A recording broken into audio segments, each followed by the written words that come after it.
오늘 사도행전 3장, 이 3장 말씀에 나오는 이 베드로의 치유 사건을 우리가 함께 바라보면서 정말 올바른 치유 기도 어떻게 해야 하나라는 제목을 가지고 함께 말씀을 나누도록 하겠습니다. 여러분, 우리는 종종 이 병든 자들을 위해서 기도할 때가 있습니다. 기도할 때에 정말로 어떻게 기도하는 것이 성경적이고 어떻게 기도하는 것이 올바른 기도인가, 여기에 초점을 맞추고 함께 말씀을 나누도록 하겠습니다. 여러분, 오늘 말씀을 통해서 정말 확실히 우리가 치유 기도를 할 때에 성경에서 제시하는 건강한 치유 기도가 어떤 것인지, 어떠한 자세와 어떠한 그러한 방향을 가지고 우리가 기도해야 할 것인지 함께 말씀을 나누겠습니다. 첫 번째, 여러분, 우리가 올바른 치유 기도에서 중요한 것은 뭐냐면, 이게 제일 중요한데요, 하나님과의 깊은 교제 속에서 주님의 뜻을 분별하는 것이 가장 중요합니다. 여러분, 치유 기도에 있어서 하나님과의 교제 속에서 여러분, 하나님의 마음, 주님의 뜻을 온전히 분별하는 것이 가장 중요해요. 1절 말씀에 보시면 제9시 기도 시간에 베드로와 요한이 성전에 올라갈 새 말씀하고 있습니다. 1절 말씀을 보시면 무엇이 여러분 제시되어져 있습니까? 이 말씀에 보시면 기도의 시간과 기도하는 사람과 기도가 이루어지는 장소에 대해서 말씀해 주고 있어요. 베드로와 요한은 여러분 정해진 기도 시간에 정해진 기도 장소에서 매일매일 기도하는 사람이었습니다.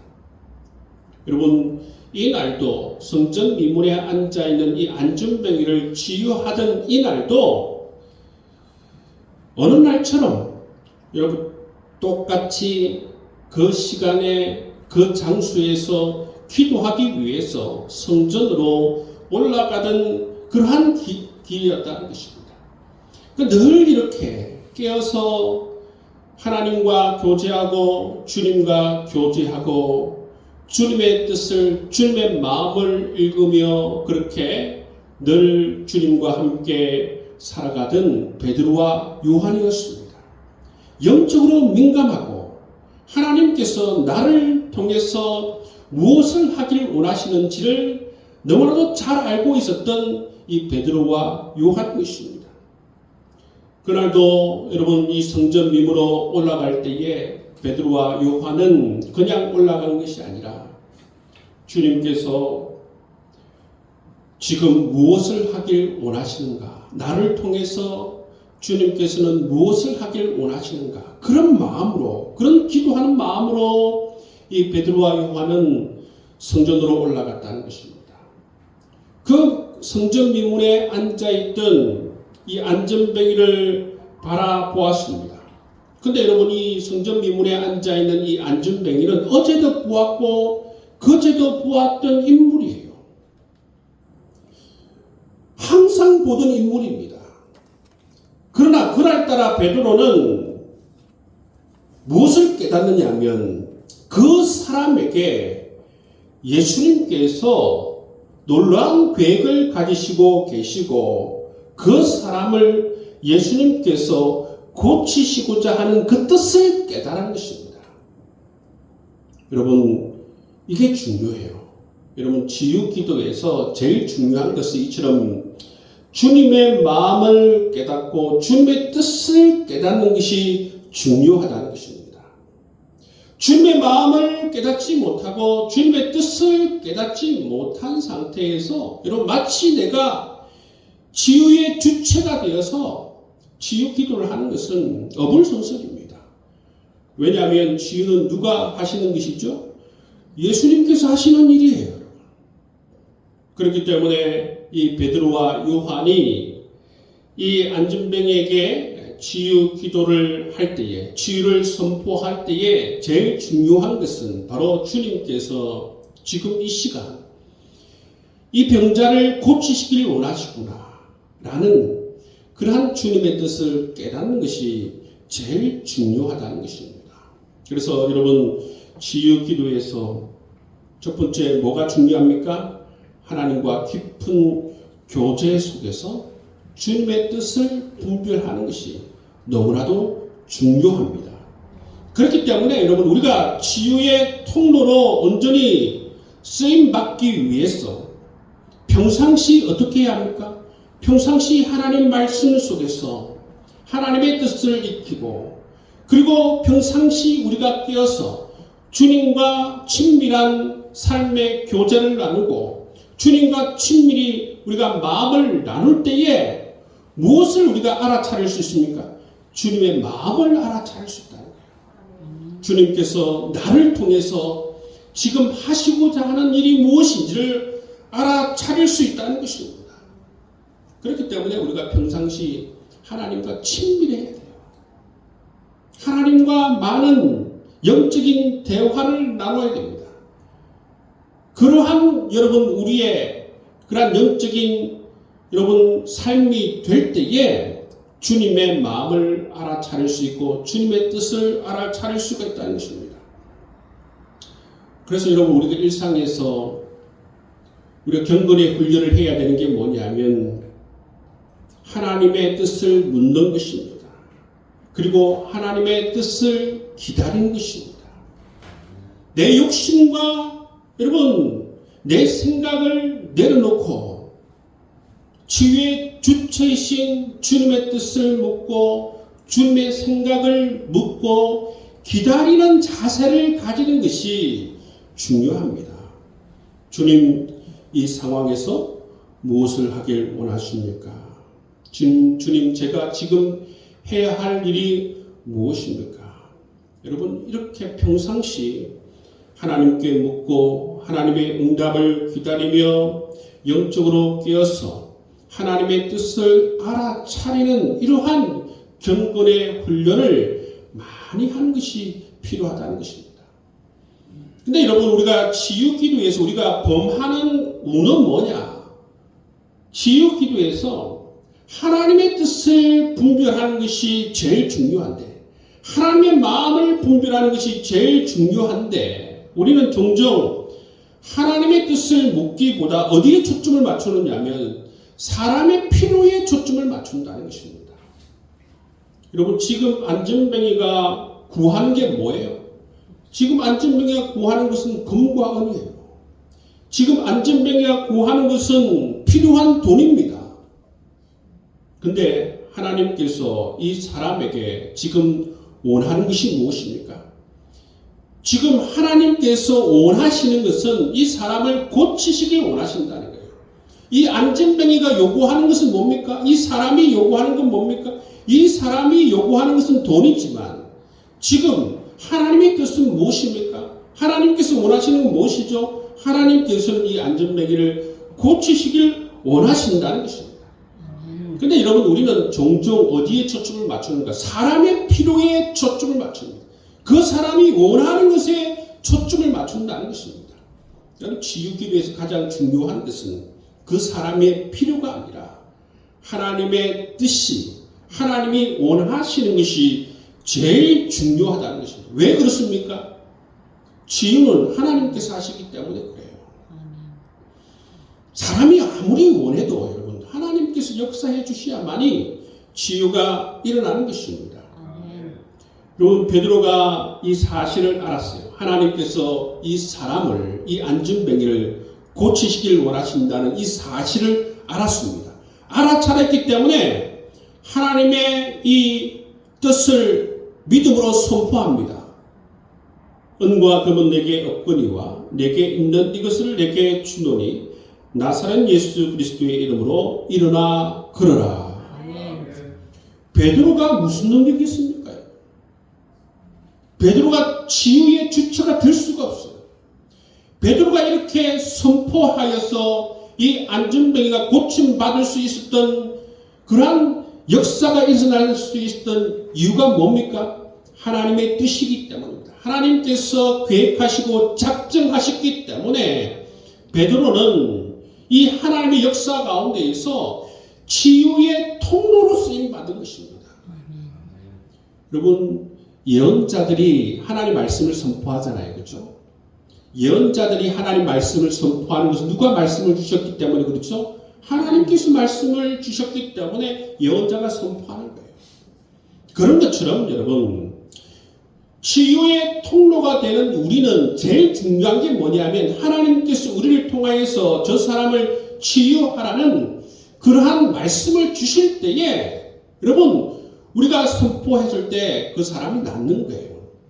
하나님께서 여러분 우리에게 그러한 하나님의 뜻을 주시지 않은 상태에서 여러분 우리가 아무리 여러분 베드로처럼 백날 은과 금은 내게 없거니와 예수 그리스도 이름으로 일어나 해도 여러분 일어나지 않습니다.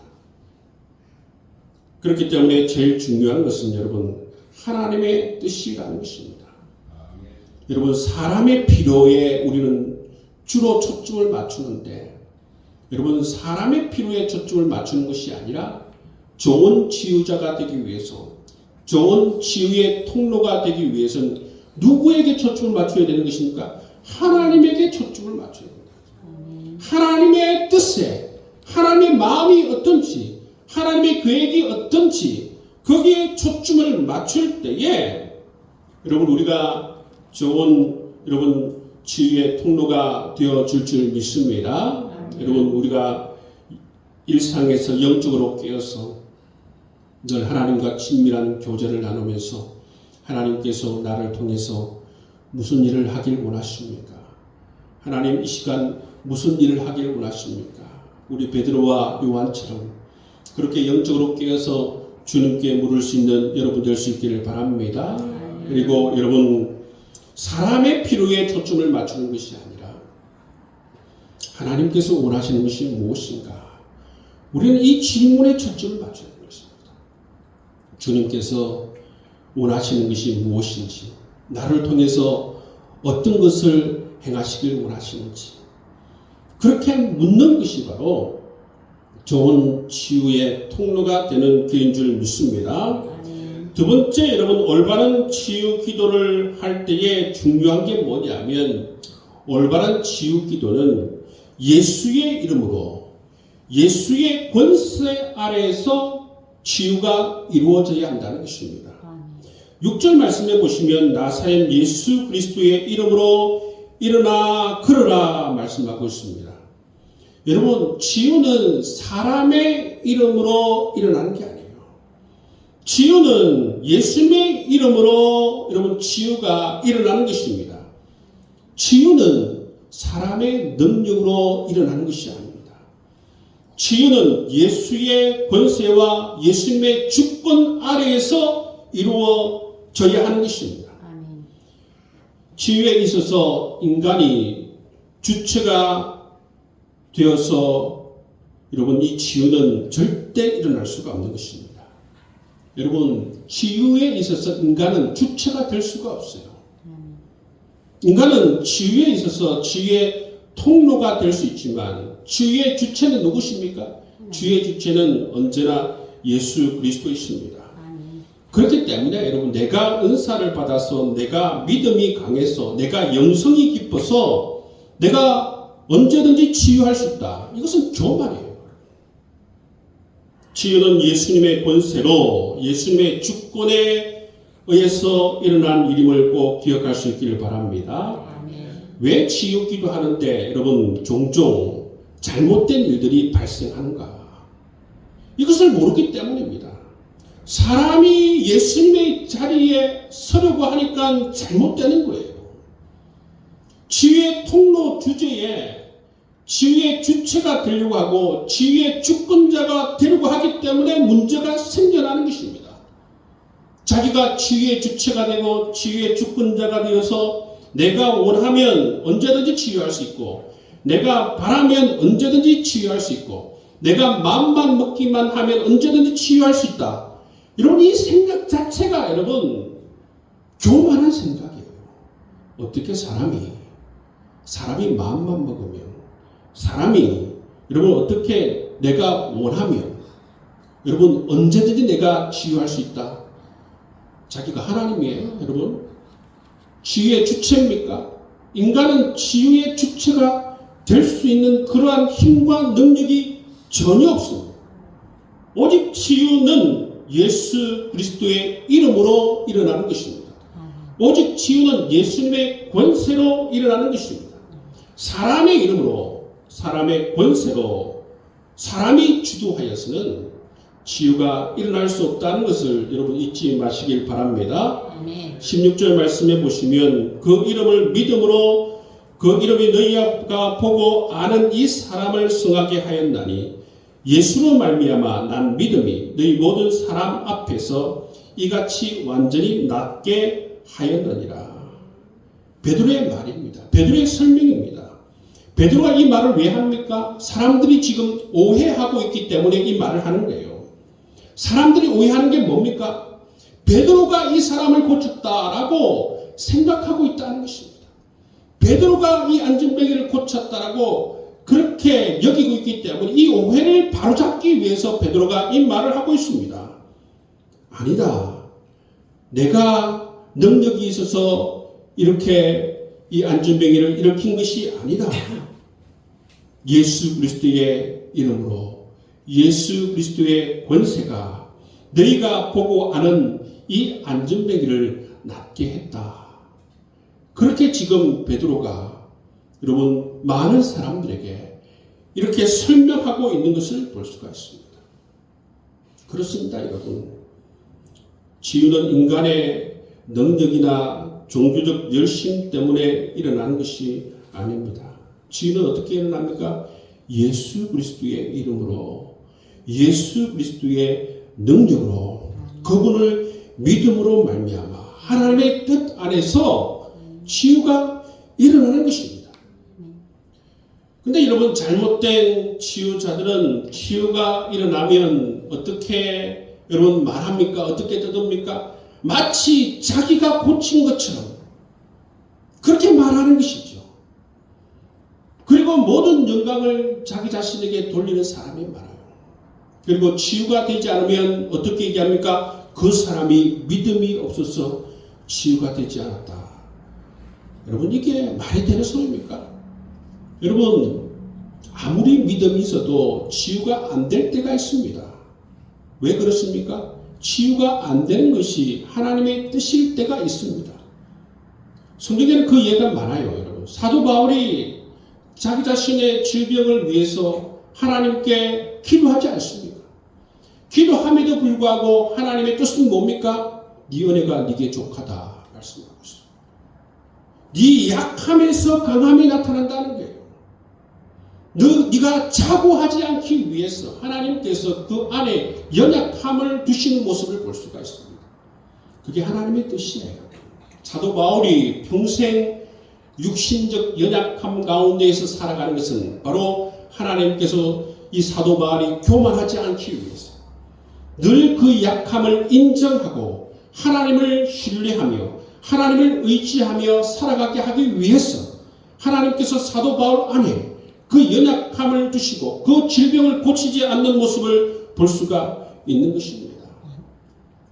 여러분 그렇기 때문에 여러분 우리 이 치유 기도에서 두 번째로 중요한 게 뭐냐면 사람의 능력으로 사람의 이름으로 치유가 일어날 수가 없다는 것입니다. 치유는 예수 그리스도의 이름으로 예수 그리스도의 권세 아래서 예수님께서 주도하심으로 말미암아 이 치유가 일어나는 것입니다.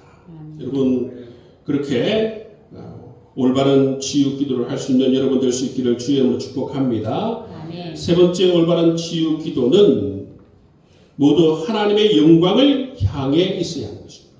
치유 기도의 방향은 모두 하나님의 영광을 향해 있어야 하는 것입니다.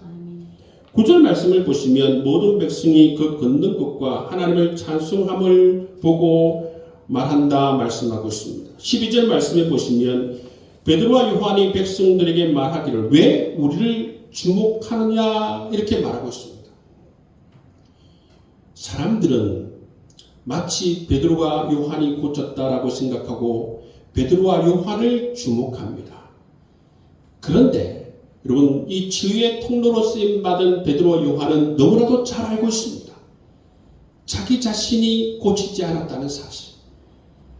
예수 그리스도의 이름으로 예수 그리스도의 권세로 하나님께서 고쳤다는 사실을 너무나도 잘 알고 있기 때문에 왜 우리를 주목하느냐 말하고 있습니다. 여러분 혹시 우리가 여러분 하나님의 은혜 가운데에서 치유의 통로로 쓰임 받을 때가 있잖아요, 그렇죠? 그럴 때 우리가 이것과 똑같이 왜 우리를 주목하느냐? 오직 여러분 이 치유의 모든 방향은 어디로 향해 있어야 됩니까? 하나님을 향해 있어야 되는 것입니다.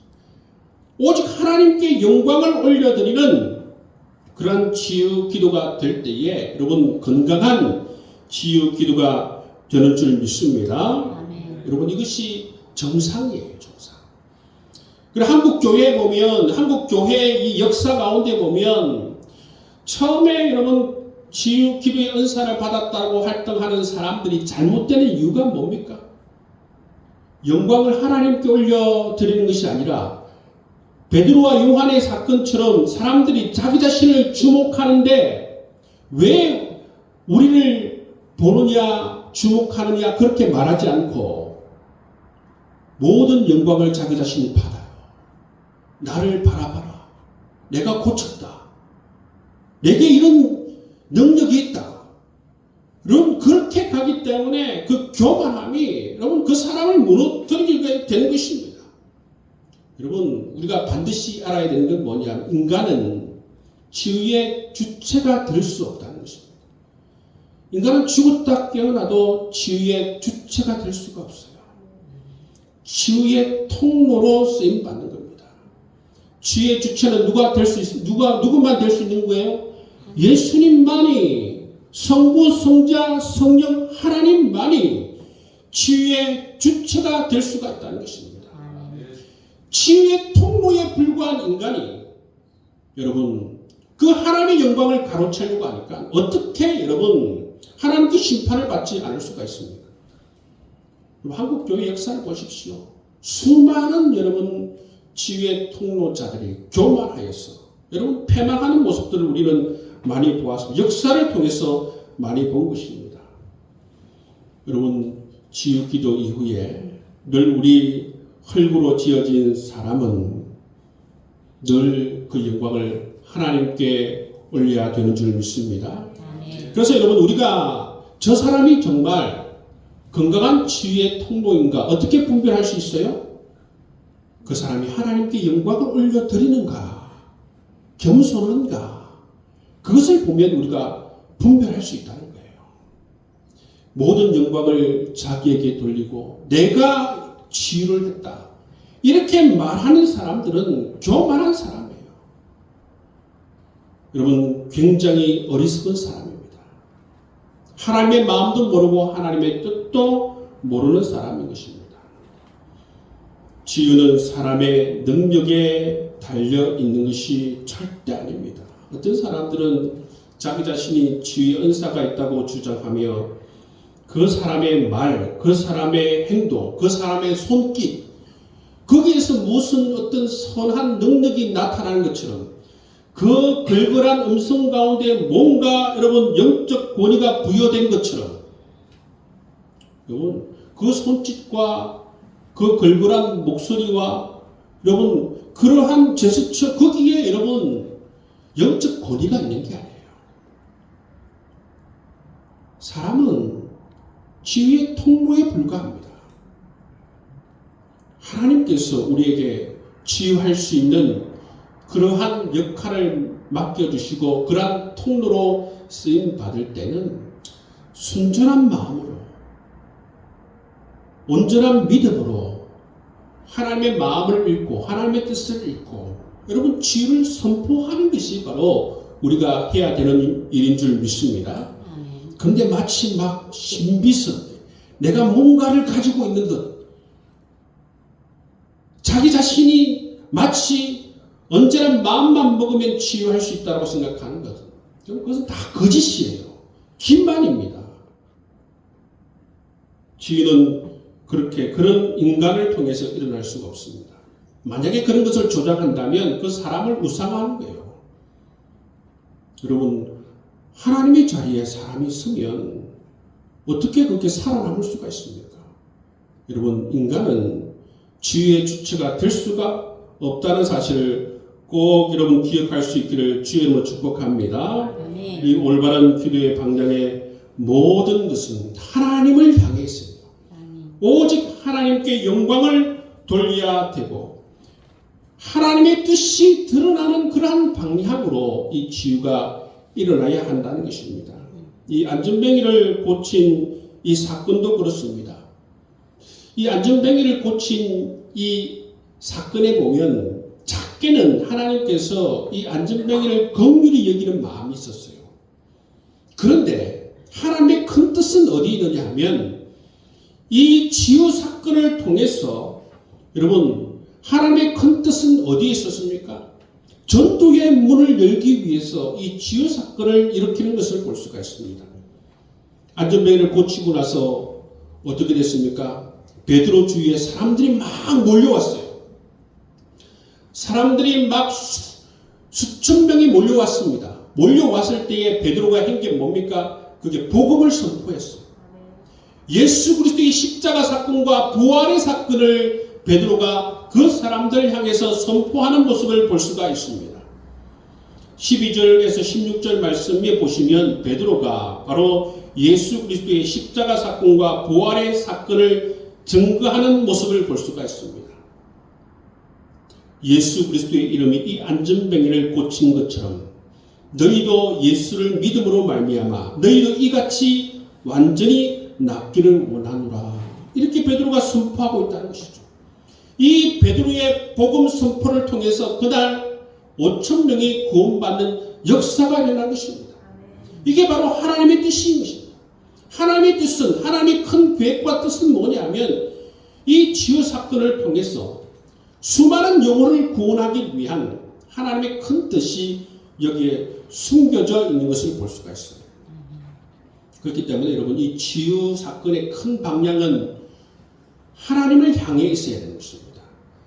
하나님의 뜻을 향해 있어야 되고 또 하나님의 영광을 드러내는 그러한 방향으로 흘러가야 여러분 건강한 치유 기도가 되는 것임을 여러분 꼭 기억할 수 있는 여러분 될 수 있기를 주의 이름으로 축복합니다. 네, 여러분 우리가 근데 이 베드로와 요한처럼 우리가 영적으로 깨어서 주님과 친밀하며 어떤 사람을 바라볼 때에 주님께서 저 사람을 고치길 원하시는 그 마음이 베드로처럼 딱 이렇게 느껴지면 좋은데 딱 알아차릴 수 있으면 좋은데 그렇게 되지 않을 때가 있지 않습니까? 우리는 아무리 사람을 봐도 하나님께서 이 사람에게 원하는 게 무엇인지 잘 모를 때가 있잖아요. 그러니까 하나님의 뜻을 모를 때에 하나님의 마음을 모를 때에 그러면 치유 기도를 어떻게 해야 하는 것인가? 여러분 그 잠시 말씀드리겠습니다.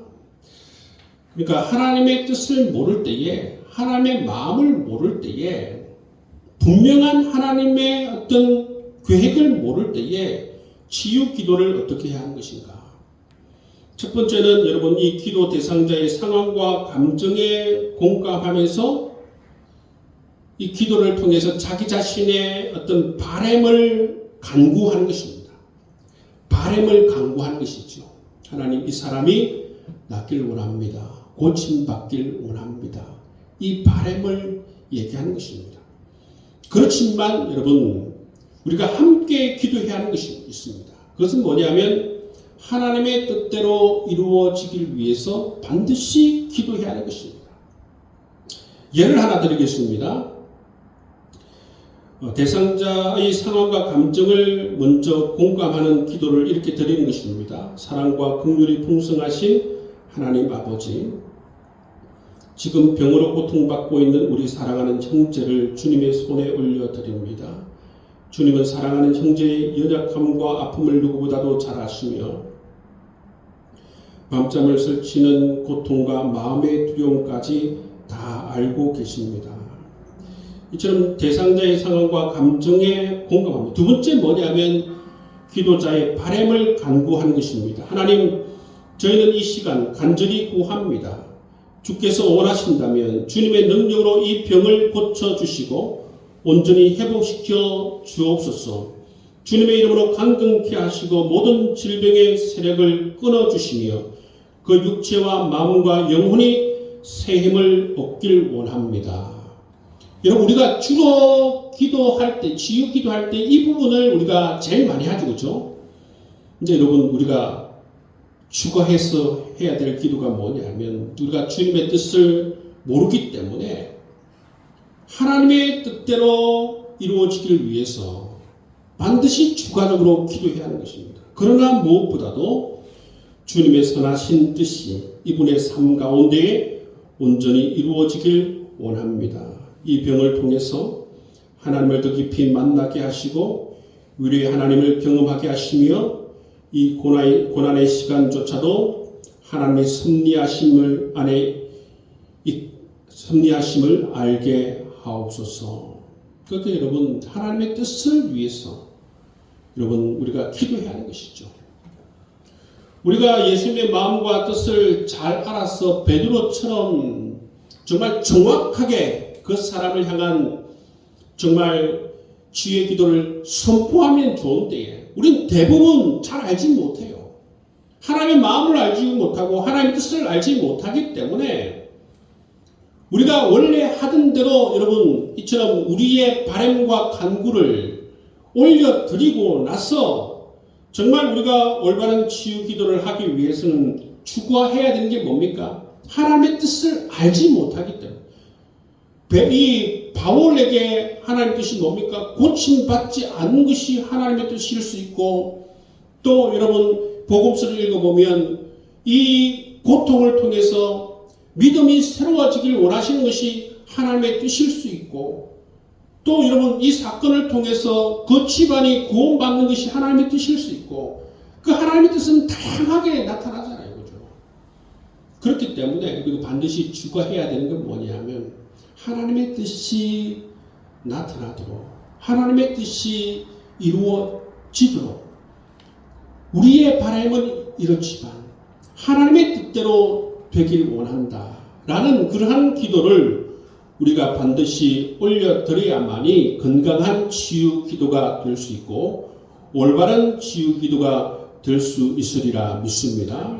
그렇게 해야만이 인간이 주체가 되지 않고 교만하지 않고 여러분 하나님이 주체가 되고 하나님의 뜻이 이루어지고 하나님께 초점을 맞춘 기도, 예수 그리스도의 이름으로 예수 그리스도의 권세로 말미암아 이처럼 치유가 일어나는 그런 분명한 초점을 갖춘 이런 건강한 기도를 올려 드릴 수 있으리라 믿습니다. 여러분들도 오늘 말씀을 통해서 올바른 치유 기도, 여러분 오늘 이 사도행전 3장 베드로의 이 치유 기도를 통해서 정말 건강한 치유 기도, 올바른 치유 기도, 그래서 여러분 우리가 잘못된 우를 범하지 않고 정말 우리를 통해서 하나님의 역사가 일어나고 하나님의 뜻이 드러나는 그런 아름다운 기도 하나님께 올려드릴 수 있는 여러분 될 수 있기를 주의 이름으로 축복합니다.